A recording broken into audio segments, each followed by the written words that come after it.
Rasulullah ya Habiballah ya Rasulullah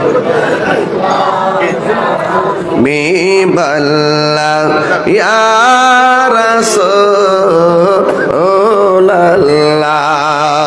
তুমি জীবন তুমি মরণ আদার ঘরে তুমি আপন তুমি জীবন তুমি মরণ আধার ঘরে তুমি আপন তুমি মোদের পাড়ের তরি তুমি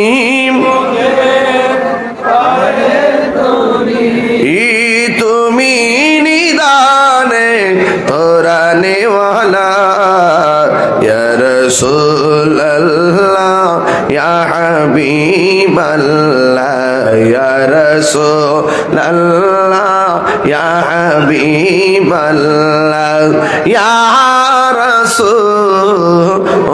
রাসূলুল্লাহ একটা জবান বন্ধ রাখবেন না মহব্বতে মায়ার সুরে বলো সুবহানাল্লাহ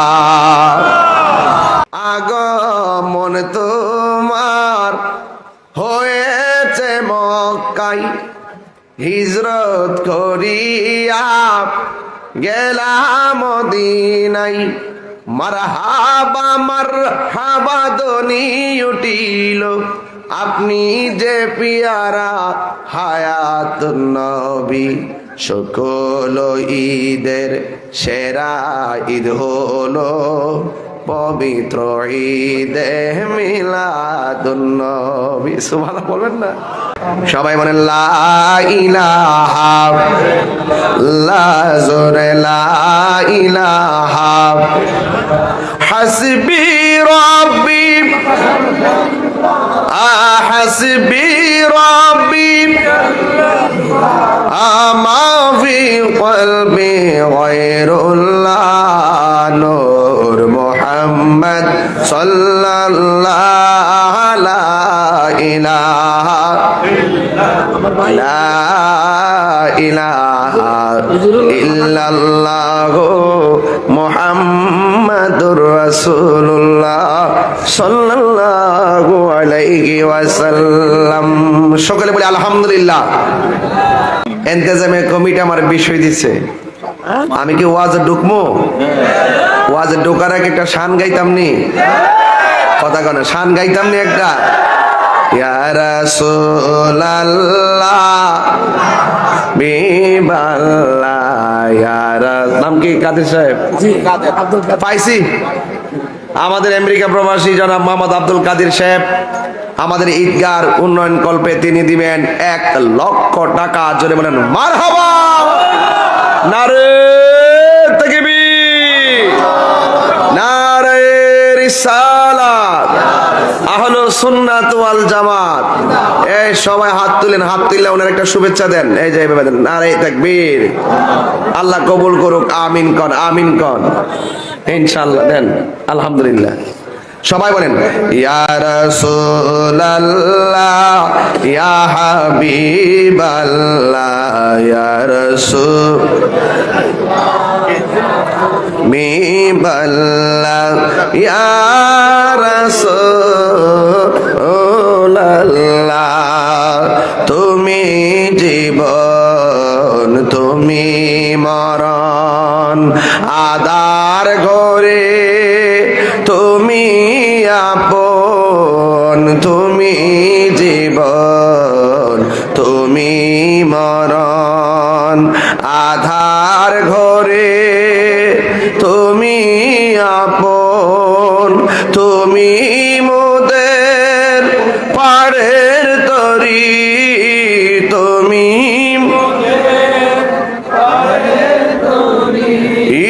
তুমি নিদানে তোরানেওয়ালা ইয়া রাসূলুল্লাহ ইয়া হাবিবাল্লাহ ইয়া রাসূল ইয়া হাবিবাল্লাহ ইয়া রাসূলুল্লাহ।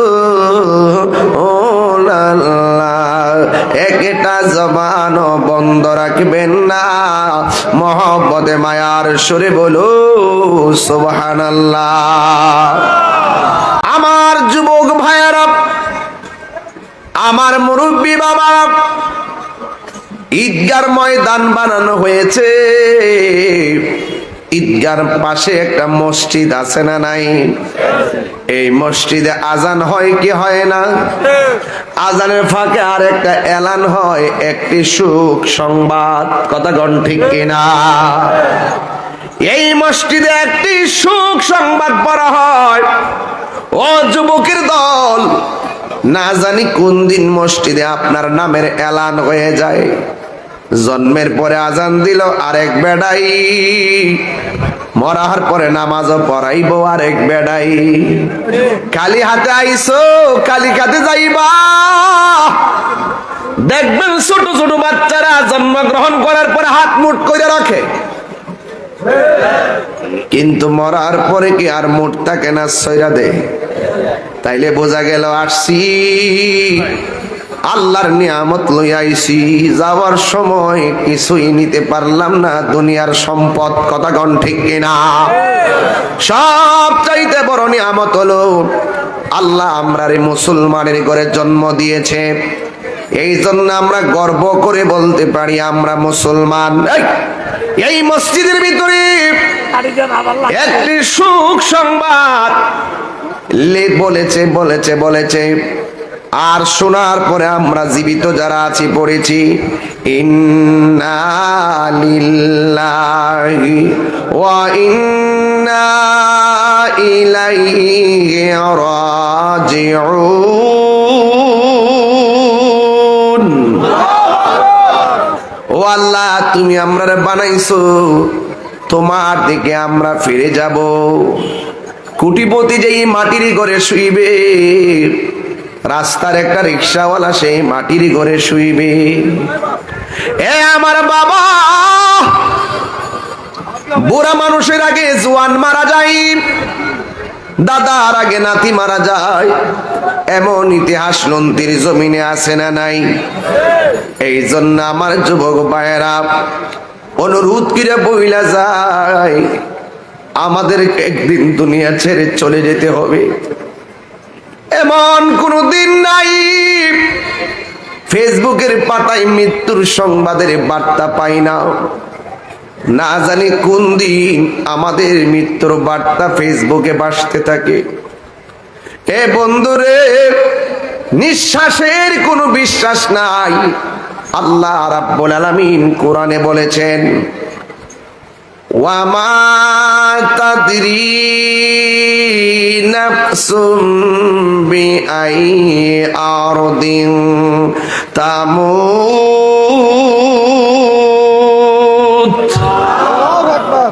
তোমরা তো জানো না কোন জায়গায় তোমাদের মৃত্যু হবে।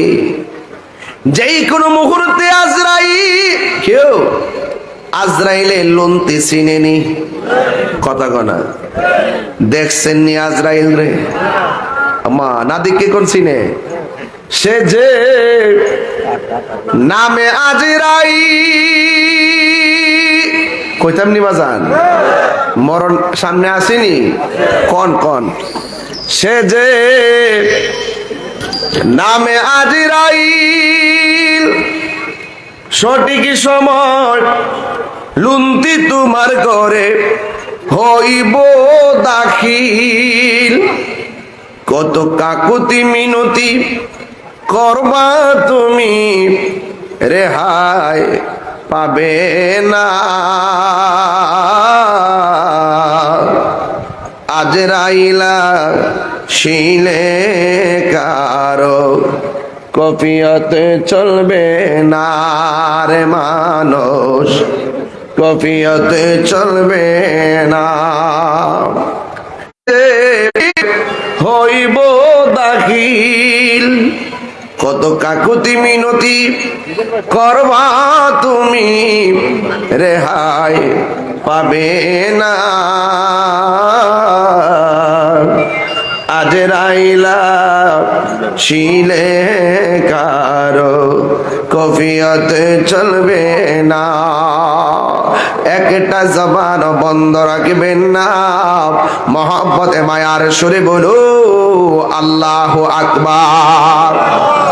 মিনহা খলাকনাকুম ওয়া ফিহা নুঈদুকুম ওয়া মিনহা নুখরিজুকুম তারাতান উখরা। এই মাটিতে তোমাকে দাফন করা হবে, এই মাটি থেকেই তোমাকে হাসরের ময়দানে তোলা হবে। আল্লাহর হাবিব বলেন এই পৃথিবীতে কিয়ামত দুই ধরনের, একটা হলো সমষ্টিগত আর একটা হলো ব্যক্তিগত। সমষ্টিগত কিয়ামত অনুষ্ঠিত হবে ইসরাফিলের সিংহা ফুৎকারের মাধ্যমে, আর ব্যক্তিগত কিয়ামত শুরু হবে আজরাইলের থাবার মাধ্যমে। এই জন্য আমার যুবক ভাইরা ও মুরব্বী বাবাজিরা, ব্যক্তিগত কিয়ামতটা এমন হবে তুমি ঘরের ভিতরে শুয়ে থাকবা, কিন্তু তোমার ঘরে আজরাইল ঢুকবে। আমার বডির পাশে আমার মা, আমার বডির পাশে আমার বাবা, আমার বডির পাশে আমার আপনজন সবাই বসে থাকবে। Thank you. আমার আপনজন সবাই বসে থাকবে।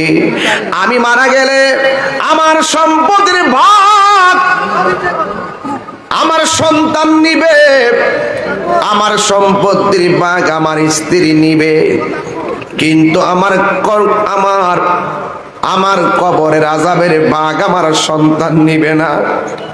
আমার মৃত্যুর কষ্টের ভাগ,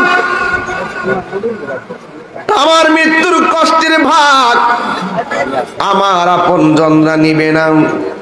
এই জন্য আমার আল্লাহ বলেছেন দুইটা কোয়ালিটি যার মাঝে থাকবে এই লোকটার কোনো ভয় নাই, এই লোকটার অভিভাবক হইলাম আমি আল্লাহ।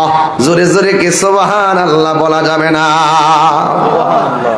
আল্লাহ রাব্বুল আলামিন বলেন ইল্লাল্লাযীনা আমানু ওয়া আমিলুস সালিহাতি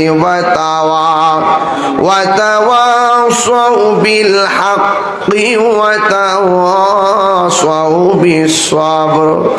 আল্লাহ রাব্বুল আলামিন বলতেছেন দুইটা কোয়ালিটি যার মাঝে থাকবে সে কোনোদিন ক্ষতিগ্রস্ত হবে না, নাইলে দুনিয়া তো ক্ষতিগ্রস্ত হবে, আখিরাতেও ক্ষতিগ্রস্ত হবে। এক নম্বর হলো ঈমান, জোরে করে এক নম্বর কি? ঈমান। দুই নম্বর হলো নেক আমল। ঈমান যদি না থাকে, নেক আমল যদি না থাকে, তাইলে আপনি দুনিয়ার জমিনে ক্ষতিগ্রস্ত হবেন, হাসরের ময়দানে ক্ষতিগ্রস্ত হয়ে যাবেন। এই জন্য আমার যুবক আল্লাহ রাব্বুল আলামিন বলে দিয়েছেন আল্লাহু ওয়ালিয়ুল্লাযীনা আমানু ইউখরিজুহুম মিনাজ যুলুমাতি ইলান নূর। আল্লাহ রাব্বুল আলামিন বলেন যারা ঈমানদার তাদের অভিভাবক হলো আল্লাহ, আর আল্লাহ যাদের অভিভাবক হয়ে যায় আমার আল্লাহ তাদেরকে অন্ধকার থেকে আলোর দিকে নিয়ে আসবে। এই জন্য ঈমান হলো মুহাম্মদ রাসূল, আল্লাহ মানা নবী মানা নয়, নবী মানলেই আল্লাহ মানা হয়। কথা বলেন ঠিক কিনা? আজকে বাংলার জমিনে অনেক মানুষ নবীর এই কিছুদিনের জন্য মানতে চায় না। কথা কন ঠিক কিনা? যারা বলে নবুয়ত পাওয়ার আগে নবী ছিলেন না, এদের কি ঈমান আছে? আরো জোরে কোন ঈমান আছে? এই জন্য যুবক নবী সৃষ্টির শুরুতে সৃষ্টি যখন কিছু নাই তখন আল্লাহ নবীকে বানাইছেন প্রথম, আমার নবীকে সবার পরে পাঠাইছেন শেষ নবী বানাইয়া। এই জন্য আমার যুবক আমার নবীর পরে আর কোন নবী আসবে না। যারা বলে নবুয়তের পূর্বে নবী ছিল না, এদের কোনো ঈমান নাই। কথা বলেন ঠিক কিনা? আহলুস সুন্নাত ওয়াল জামাতের আকীদা হলো আমার নবী সৃষ্টি সৃষ্টির প্রথম আমার নবী রুহানি জগতে নবুয়ত প্রাপ্ত, আমার নবী রুহানি জগতে নবীর উপরে নবুয়ত নির্ধারিত। দুনিয়াতে মা আমেনার রেহেম থেকে দুনিয়াতে নবী হইয়া এসেছেন। 40 বছর বয়সে নবুয়ত প্রকাশ পেয়েছে। কিয়ামত পর্যন্ত আমার নবীর পরে আর কোনো নবী হবে না। কথা বলেন ঠিক কিনা? এই জন্য আমি প্রায় সময় বলি, প্রেমের আগুন জ্বলে দ্বিগুণ রে দয়াল, জল দিলে নবীরে চিনতে চাইলে প্রেম লাগবো। কথা কোন ঠিক না বেডি? এই তোমার মাইকের সাউন্ড ইজি রেখো, মনে হয় আমার কাছে আওয়াজ আসে, পিছে আওয়াজ যায় না। বলেন প্রেমের আগুন জ্বলে দ্বিগুণ রে দয়াল, জল দিলে নিবে না। ওরে প্রেম করিয়া এই তাহিরি কলঙ্ক ঘোষণা, প্রেম করিয়া প্রেমিক মরে রে দয়াল, প্রেম তো মরে না।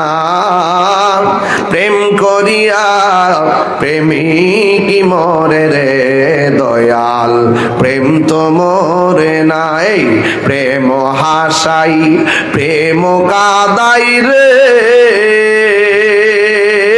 দয়াল, প্রেমে হাসাই প্রেম কাদাই রে দয়াল, জল দিলে নিবে না। আর তারপরে তারপরে বেশি না, প্রেমের আগুন জলে দ্বিগুণ রে দয়াল, জল দিলে নিবে না। ওরে প্রেম করিয়া এই তাহিরি কলঙ্ক ঘোষণা, প্রেম করিয়া প্রেমিক মরে রে দয়াল, প্রেম তো মরে না। জোরে জোরে কি আল্লাহু আকবার বলা যাবে না? হায়রে ও যুবকের দল, কি দিয়া বুঝাইতাম কবর কি জিনিস? কবরে না গেলে বুঝবেন না কবর কি জিনিস। ঘুম ধরছে বাড়িতে ঘুমাইবেন, কিন্তু জান্নাতের বাগান প্রতিদিন মিলবে না। এমন হতে পারে গুনার গাট্টি লইয়া মাহফিলে এসেছেন, কিন্তু আমার আল্লাহ জীবনের গুনাহগুলো ক্ষমা কইরা বাড়িতে ফিরাইতে পারেন। কথা কোন ঠিক কিনা? এই জন্য যুবক, আমার নবী আপনার নবী বলেন, জীবন্ত বকরির গায়ে থেকে চামড়া তুললে যেমন কষ্ট হয়, এর চাইতে বেশি কষ্ট হবে আজরাইল যখন তোমার থাবা মারবো। পৃথিবীর কেউ তোমার মরণের কষ্টের ভাগ নিবে না। এত সুন্দর করে আল্লাহ মানুষ বানাইছে, এত সুন্দর করে আমার আল্লাহ আসমান বানাইছে। আল্লাহ বলে একদিন সব আমি শেষ করে দিব। যেমন করে সংসারের দিকে আমি সন্তান নিয়ে যাই, এমন ভাবে গোটা পৃথিবীটা আমি লন্ড বন্ড করে দিব। 1 নম্বর, এমন একটা সময় আসবে আসমান ছিদ্র হয়ে যাবে, আসমানটা ছিদ্র হয়ে যাবে, তারকাগুলো খুলে খুলে জমিনে পড়ে যাবে। যুবক, জমিনের মধ্যে যত নদী আছে সব নদীর মধ্যে ঢেউ উঠে যাবে, শান্ত নদী অশান্ত হয়ে যাবে। এই দুনিয়ার জমিনে যত পাহাড়গুলো আছে সব পাহাড়গুলো আকাশের মধ্যে তুলার মতন উড়তে থাকবে। বন্ধুরা রে আমার, ওহো আমার লন্তির বাবারা, এই তুলার মতো আসমানটা যখন উড়ে যাবে তখন জমিনটা নাচতে থাকবে। ইয়াউমা ইয়াকুনুন নাসু কাল ফারাশিল মাবসুস, ওই দিন মানুষগুলা কীট পতঙ্গের মতন উড়ে যাবে। যুবক ভাইরা আমার, আল্লাহ রাব্বুল আলামিন বলেন ইজা জুলজিলাতিল আরদু জিলজালাহা, এই জমিনটা সেই দিন কম্পনে প্রকম্পিত হয়ে যাবে। ওয়া আখরাজাতিল আরদু আসকালাহা, জমিনের নিচে কয়লার খনি, তেলের খনি, স্বর্ণের খনি গনি সব নিচ থেকে উপরে উঠে যাবে। একটা মানুষ স্বর্ণের লোভ করবে না, একটাই কারণ, সবাই বলবে ওয়াকালাল ইনসানু মালাহা, কি হইল কি হইল, আসমানটা কাঁপতেছে কেন, জমিনটা নাচতেছে কেন? যুবকের দল, আমার নবী আপনার নবী, আল্লাহু আকবার, আমার নবী আপনার নবী বলেন যখন আসমানটা কাঁপবে, জমিনটা নাচতে শুরু করবে, অনেক মহিলা 3 মাসের গর্ভবতী থাকবে, কিছু মহিলা 8 মাসের গর্ভবতী থাকবে, কিছু মহিলা 5 মাসের গর্ভবতী থাকবে। জমিনটা এমন একটা কম্পন সৃষ্টি হবে, মার পেটের বাচ্চাটা ডেলিভারি হয়ে মাটিতে পড়ে যাবে। এবার স্বামী বলবে কি ব্যাপার, আমার স্ত্রীর নিচ দিয়া রক্ত ঝরে কেন? সন্তান বলবে কি ব্যাপার, আমার মায়ের নিচ দিয়া রক্ত ঝরে কেন? সবাই শুধুমাত্র একটা কথাই বলবে ওয়াকালাল ইনসানু মা লাহা, কি হইল কি হইল কি হইল? কোনো কিছু হয় নাই। আল্লাহ রাব্বুল আলামিন কোরআনে বলেছেন কুল্লু মান আলাইহা ফান। যুবক ভাইরা মাইন্ড করবেন না, এই ওয়াজগুলো আমি লক্ষ মানুষের সামনে কিন্তু করি এইভাবে বাড়ি গরুয়া মাহফিলে ওয়াজটা করি না। এরপর আমি একটা সিরিয়াস ওয়াজের দিকে টান করলাম, যেহেতু আমাকে কিয়ামতের মাঠ পর্যন্ত যেতে হবে, একদম সুন্দর পরিবেশে কথাগুলা বলি। কিন্তু আপনারা তরিকাপন্থী মানুষ, অনেক মুরব্বী ফাঁকে ফাঁকে বসে আছেন, ওয়াজ বুঝবেন, ওয়াজটা বাড়িতে নিয়ে যান। মার পেট থেকে সন্তানটা পড়ে যাবে, রাসূল বুঝাইতে চাইছে এই দুনিয়াটা এমন একটা ঝাঁকুনি মারবে। আরে হাত দিলে কোন আল্লাহু আকবার কোন কেন?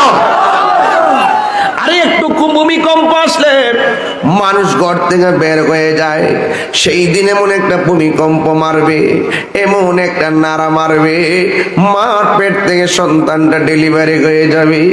মার জিজ্ঞাসা করো, মা ওই সন্তান ডেলিভারির সময় তোমার কেমন কষ্ট হয়? মা বলবে পুত্রে, তুই যখন আমার কলিজায় বারবার লাত্তি মাইরা দুনিয়ায় আসতে চাইছিলি, মনে চাইছিল হাতের মধ্যে ছুরিটা লইয়া জীবনটা দিয়া দেই, এত ব্যথা করছে।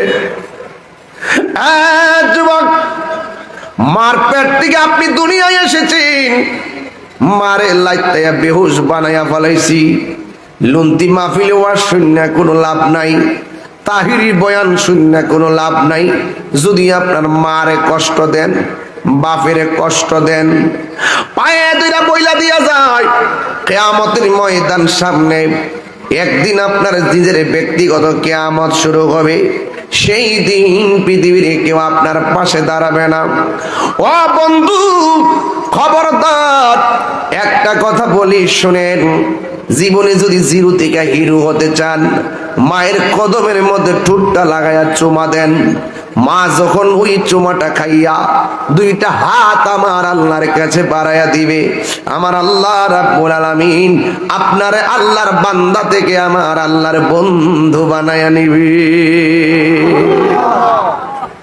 এই জন্য আমার আল্লাহ বলেন ওয়াকালাল ইনসানু মা লাহা, মানুষ বলবে কি কইল কি কইল? ওই যে আল্লাহ রাব্বুল আলামিন বার্তা তো আগে দিয়ে দিয়েছেন, কুল্লু মান আলাইহা ফানি ওয়া ইয়াবকা ওয়াজহু রাব্বিকা যুল জালালি ওয়াল ইকরাম। সব ধ্বংস হয়ে যাবে, খুঁটিবিহীন আসমানটা টুকরা টুকরা হয়ে পড়ে যাবে, পানিগুলা সেকেন্ডে গাছপালা গুলা সমান করে ফেলাইব, মানুষ উইরা যাইয়া এক দেশ থেকে আরেক দেশে পড়বে। ইসরাফিল আলাইহিস সালাম সিংহা ফু দিবে, সিংহা ফু দেওয়ার পরে কিয়ামত শুরু হয়ে যাবে। আল্লাহ রাব্বুল আলামিন বলেন ওয়া হুয়াল্লাযী খালাকাস সামাওয়াতি ওয়াল আরদা বিল হক। আল্লাহ রাব্বুল আলামিন আসমান এবং জমিনটাকে যথাযথ বানাইছেন, 1 সেকেন্ডের জন্য মিথ্যা না। আল্লাহ বলছেন ওয়া ইয়াউমা ইয়াকুলু কুন ফায়াকুন। আবার এই আয়াতে বলতেছেন ওয়ালাহুল মুলকু ইয়াউমা ইউনফাখু ফিস-সূর। আল্লাহ রাব্বুল আলামিন বলেছেন সেই দিন আমার আল্লাহ ইসরাফিলকে বলবে, ইসরাফিল সিংহা ফু দাও। সুবহানাল্লাহ। সিংহা ফু দেওয়ার পরে সব লন্ড বন্ড হয়ে যাবে, পৃথিবী স্তব্ধ হয়ে যাবে, হাজার বছর পৃথিবী এইভাবে থাকবে। আল্লাহ রাব্বুল আলামিন বলেন লাশগুলা বাসতে থাকবে, বাসতে বাসতে বাসতে বাসতে এক প্রান্তে থেকে আরেক প্রান্তে যাবে, কেউ কাহারও কোনো খবর নেবে না রে বাবা।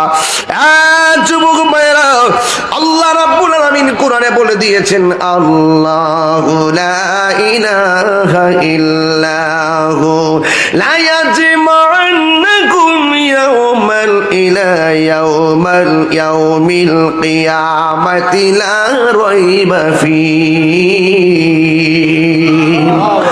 আল্লাহ ছাড়া কোনো মাবুদ নাই। সারা জীবন তুমি যারা সাজদা দিলা না, অথচ সেই মালিক তোমার জীবন দিয়েছে।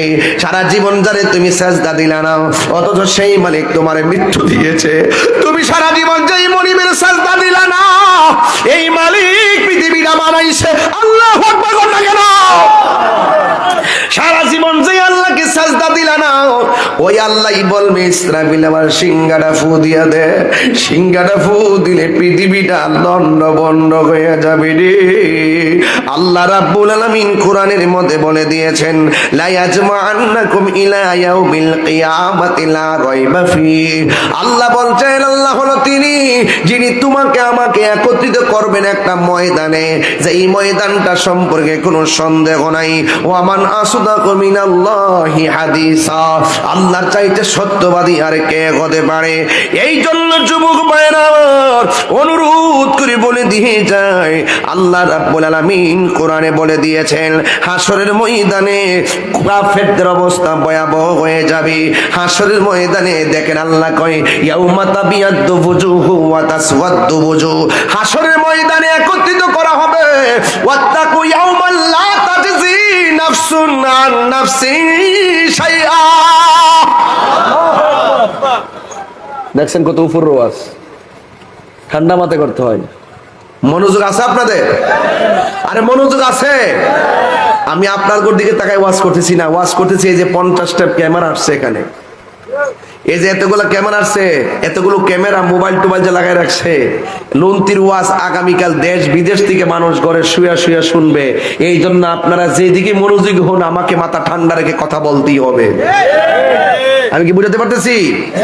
এই জন্য আল্লাহ বলেন ওয়াত্তাকু ইয়াওমান লা তাজজি নাফসুন আন নাফসিন শাইআ। হাসরের ময়দানে যেদিন আল্লাহ একত্রিত করবে, একত্রিত যেই মাঠটার মধ্যে করবে, ওই মাঠটা হলো শাম সিরিয়াই। এই দুনিয়ার জমিনে হাসরের ময়দান হবে। ওই মাটি দুনিয়ার মাটিগুলা হলো মাটি, আর ওই দিন হাসরের ময়দানটা হবে তামা। মাথার 8 বিঘা উপরে সূর্যটা থাকবে, 12টা মুখলিয়া সূর্যটা ওইটা ওই তামার মাটির মধ্যে তাপ দিবে। তাপ দেওয়ার পরে আগুনের চাইতে বেশি গরম মাটিটা হয়ে যাবে। আল্লাহ রাব্বুল আলামিন কোরআনে বলেন লা ইয়াজমা'ন্নাকুম ইলা ইয়াউমিল কিয়ামাতি লা রাইবা ফি। সেই দিন তোমাদেরকে একত্রিত করবে। কেউ আগুনে পুড়ে মারা গেছে, ওখান থেকে বের হয়ে সেই মাঠে যাবে। কেউ পানির মধ্যে পইড়া মারা গেছে, লাশ পাওয়া যায় নাই, ওখান থেকে লাশটা উঠে হাসরের ময়দানে যাবে। কেউ কবরের ভিতরে পড়ে আছে, ওই কবর থেকে উলঙ্গ অবস্থায় ওই ময়দানের মধ্যে যাবে রে বাবা। ওই ময়দানে যাওয়ার পরে আল্লাহ আয়েশা সিদ্দিকা বলেন ইয়া রাসূলুল্লাহ, নবী গো,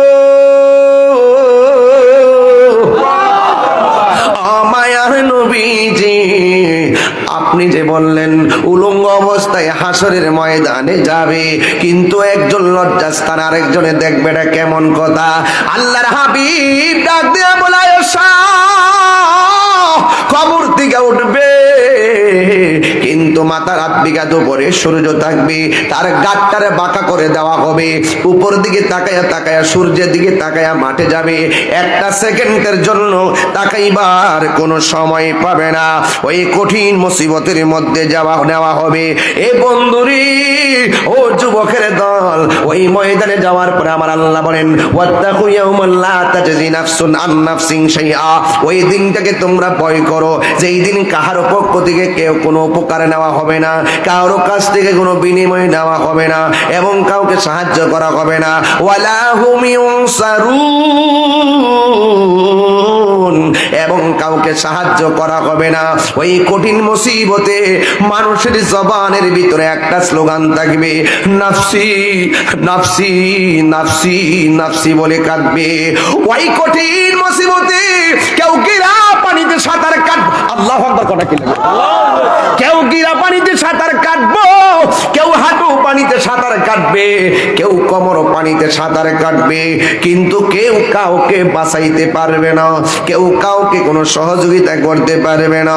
ও বন্ধুরে, আল্লাহর হাবিব আল্লাহ রাব্বুল আলামিন বলেন ইয়াউমা তাবিয়াদ্দু বুজুহু ওয়া তাসওয়াদ্দু বুজুহ, সেই দিন কাহারও চেহারা কালো হয়ে যাবে, আবার কাহারও চেহারা ফর্সা হয়ে যাবে। এখন বলবেন তাহিরি হুজুর, কার চেহারা ফর্সা হবে? যারা আল্লাহর ইবাদত করে। কার চেহারা নূরে আলোকিত হবে? যারা আজান পড়লে মসজিদে নামাজে যায়। কার চেহারাটা আলোকিত হবে? যারা মা বাবার খেদমত করে। কার চেহারাটা আলোকিত হবে? যারা বান্দার হক মাইরা খায় না। যার চেহারাটা আলোকিত হবে? যে আমার নবীকে জানের চাইতে বেশি ভালোবাসে। কার চেহারাটা আলোকিত হবে? যারা ওলি আল্লাহকে ভালোবাসে। কার চেহারাটা আলোকিত হবে? যারা কোরআন অনুযায়ী জীবনকে সুন্দর করে গঠায়। যুবক ভাইরা আমার, এখন প্রশ্ন করবেন হুজুর, কার চেহারাটা অন্ধকার হয়ে যাবে? এক নম্বর, যারা আল্লাহর সঙ্গে নাফরমানি করে তাদের চেহারাটা অন্ধকার হয়ে যাবে। দুই নম্বর, যারা নবীর সঙ্গে গাদ্দারি করে তাদের চেহারাটা অন্ধকার হয়ে যাবে। তিন নম্বর, যারা মা বাবার বুকের মধ্যে লাথি মারে তাদের চেহারাটা অন্ধকার হয়ে যাবে। চার নম্বর হলো যারা সুদখোর, তাদের চেহারাটা কালো হয়ে যাবে। পাঁচ নম্বর, যারা ঘুষখোর, তাদের চেহারাটা কালো হয়ে যাবে।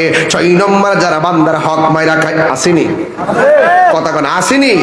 আরে হক মাইরা খাওয়াই না, আসেনি রে বাজান, আসেনি আসেনি আসেনি।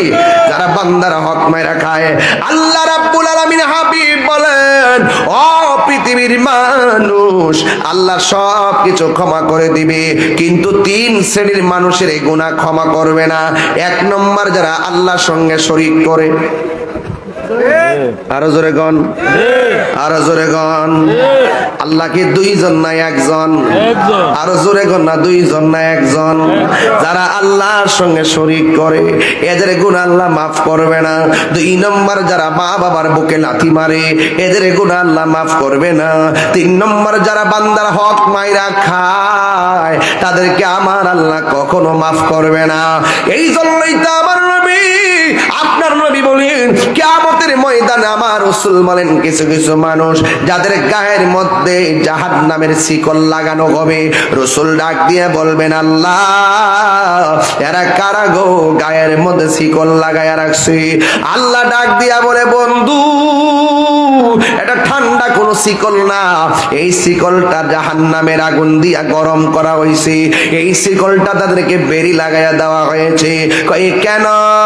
কয় এই জন্য যারা দুনিয়ার জমিনে মা বাবার বুকে লাথি মারতো, মা বাবার মনে কষ্ট দিত, নিঃস্বার্থে ভালোবাসে শুধু আমার মা, ববে যার তুলনা নাই, নিঃস্বার্থে ভালোবাসে শুধু আমার মা, ববে যার তুলনা নাই।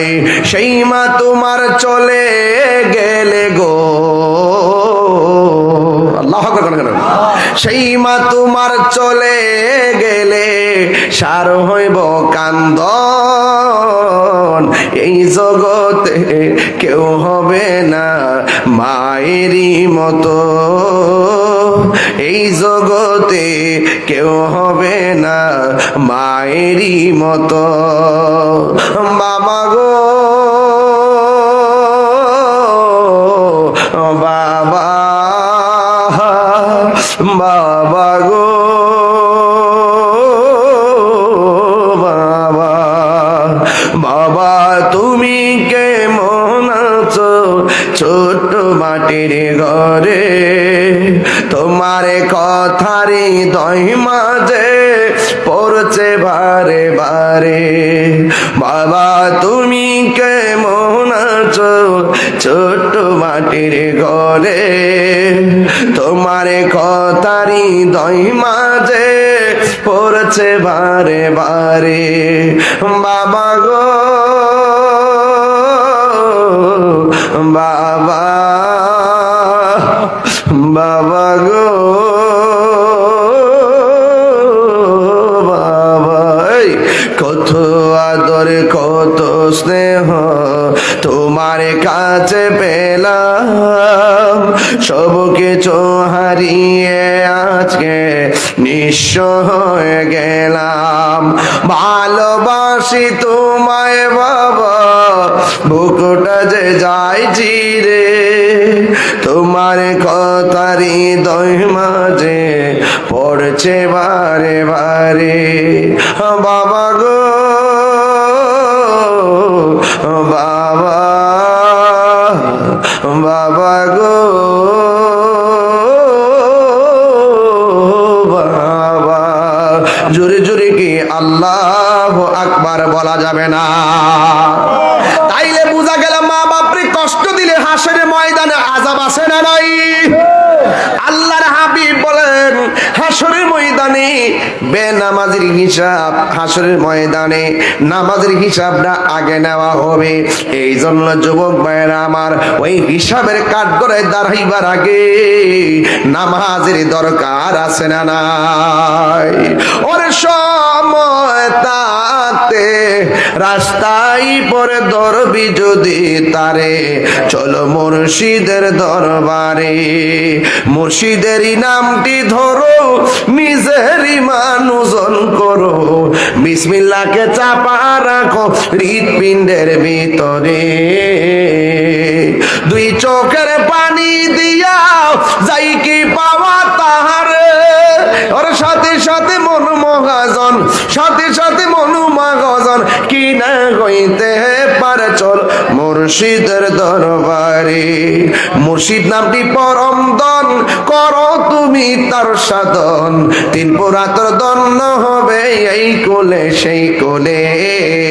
দুনিয়া তো শান্তির দরকার আছে, আখিরা তো শান্তির দরকার আছে না নাই? এই দুনিয়া ক্ষণস্থায়ী, কিন্তু আখিরাতটা হলো চিরস্থায়ী।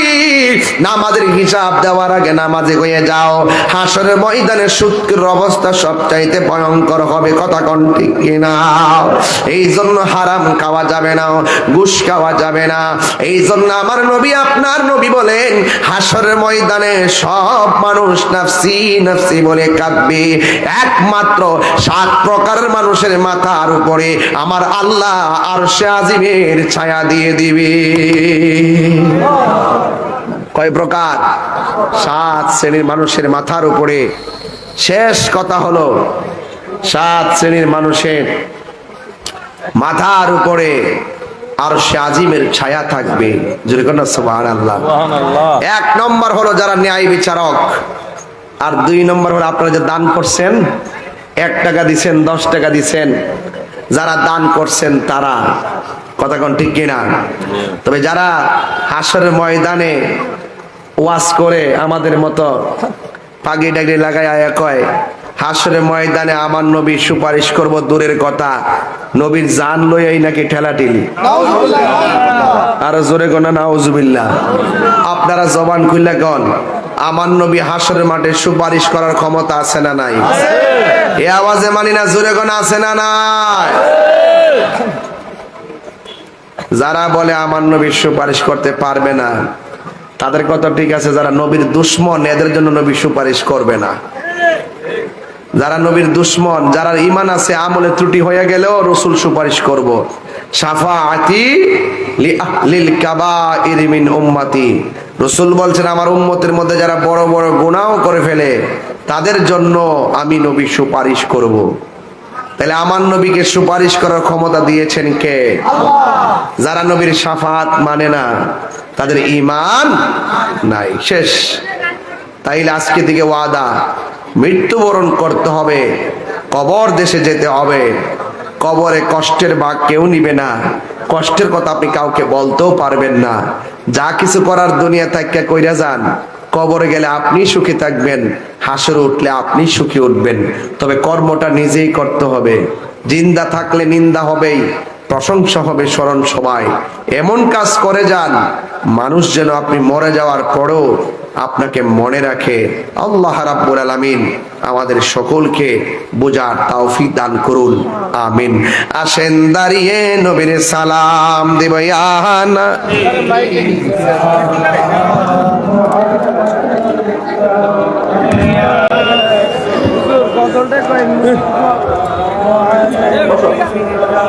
আয়া হাবিব লাইকা সালাওয়াত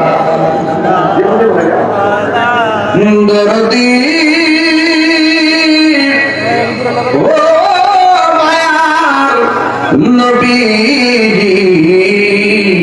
আমার মদিনার গলি গলিতে মনে চায় শুধুই ঘুরিতে। আশাতে দেখবো নবীকে, দেখা দাও নবী গো।